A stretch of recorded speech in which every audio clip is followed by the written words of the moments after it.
क्या चांद पर सोना चांदी मिल चुके हैं? क्या चांद पर एलियन मिल चुके हैं? क्या चांद पर पानी या बर्फ का पता चल चुका है? ऐसे कई सवाल आपके दिमाग में घूम रहे होंगे, लेकिन फिलहाल तक ऐसा कुछ नहीं हुआ है। ना तो चांद पर सोना मिला है और ना ही एलियन। अभी तक चांद की सतह पर पानी या बर्फ के भी कोई सबूत नहीं मिले हैं। तो फिर ऐसे में सवाल ये कि अब तक आखिर प्रज्ञान रोवर को मिला क्या है? सबसे पहले इस बात को समझिए कि इसरो अभी तक चांद से आए 3 वीडियो जारी कर चुका है। ये वीडियो अपने आप में खास हैं क्योंकि चांद के जिस हिस्से की ये वीडियो और तस्वीरें हैं, वहां की तस्वीरें और वीडियो इससे पहले कभी देखे नहीं गए हैं। लेकिन रोवर वीडियो और तस्वीरें भेजने का ये काम केवल 14 दिन तक ही कर पाएगा, क्योंकि विक्रम लैंडर और प्रज्ञान रोवर की जिंदगी केवल इतनी ही है। दरअसल विक्रम और प्रज्ञान दोनों ही सौर ऊर्जा पर काम कर रहे हैं। अब 14 दिन तक तो सूरज की रोशनी इनको मिलती रहेगी, लेकिन 14 दिनों के बाद चांद का यह हिस्सा अंधेरे में डूब जाएगा। और जब ऐसा होगा तब विक्रम और प्रज्ञान भी काम करना बंद कर देंगे। दरअसल चांद का एक दिन पृथ्वी के 14 दिनों के बराबर होता है। 23 तारीख को जब चंद्रयान चांद पर पहुंचा था, तब वहां दिन शुरू हुआ था। ऐसा अनुमान है कि 5-6 सितंबर तक वहां दिन ढल जाएगा। और जब ऐसा होगा तो विक्रम और प्रज्ञान काम करना बंद कर देंगे। लेकिन असली परेशानी इसके बाद की है। जैसे ही चांद पर रात होगी, वहां तापमान गिर जाएगा, -180 से -200 तक पहुंच जाएगा।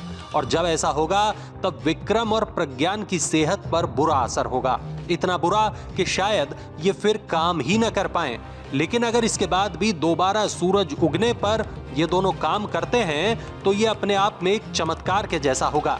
अब दूसरी बात समझिए, चंद्रयान 3, विक्रम लैंडर और प्रज्ञान रोवर अब लौटकर पृथ्वी पर नहीं आएंगे, लेकिन रोवर पर एक डिवाइस लगा है।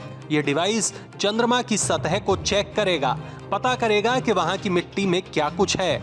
ऐसा माना जा रहा है कि चांद पर यूरेनियम या हीलियम मिल सकता है, या फिर टाइटेनियम भी। अनुमान ये भी है कि शायद वहां सोना भी हो सकता है। इसके अलावा वहां बर्फ भी हो सकती है। दरअसल चंद्रयान 1 ने चांद पर पानी के कणों की पुष्टि तो कर दी थी, लेकिन ये पानी कितना है और क्या इसे किसी तरह इस्तेमाल किया जा सकता है? प्रज्ञान रोवर इन सवालों का जवाब तलाशने की कोशिश करेगा। रूस, अमेरिका और चीन ऐसे मिशन चांद पर भेज चुके हैं जिन्होंने वहां से मिट्टी और चट्टानों के नमूने लिए और वापस आ गए। लेकिन भारत का प्लान ये नहीं है।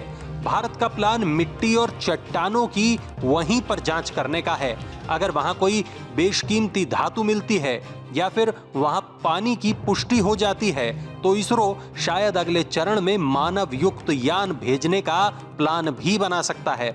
लेकिन इस तरह के प्लान में बहुत तरह की तैयारी चाहिए होती है और अभी तक केवल नासा ही ऐसे प्लान को अंजाम दे पाया है। लेकिन मंगलयान और चंद्रयान 3 के बाद इसरो की धमक पूरी दुनिया में बनी है। अब एक आखिरी बात, अगर सब कुछ सही रहता है तो अगले कुछ दिनों तक प्रज्ञान हर वो राज खोल देगा जिनसे भारत को चांद से जुड़ी हर खास जानकारी मिल जाएगी। और तो और, अगर कभी इंसान मंगल पर जाना चाहेगा तो क्या वो चांद पर बेस बना पाएगा या नहीं? ऐसे तमाम सवालों के जवाब भी भारत के इस मून मिशन से मिल पाएंगे। बस अब इंतजार है तो चांद से आने वाली नई जानकारियों का, जो भारत के लिए स्पेस की अंतहीन संभावनाओं का द्वार खोलेगी।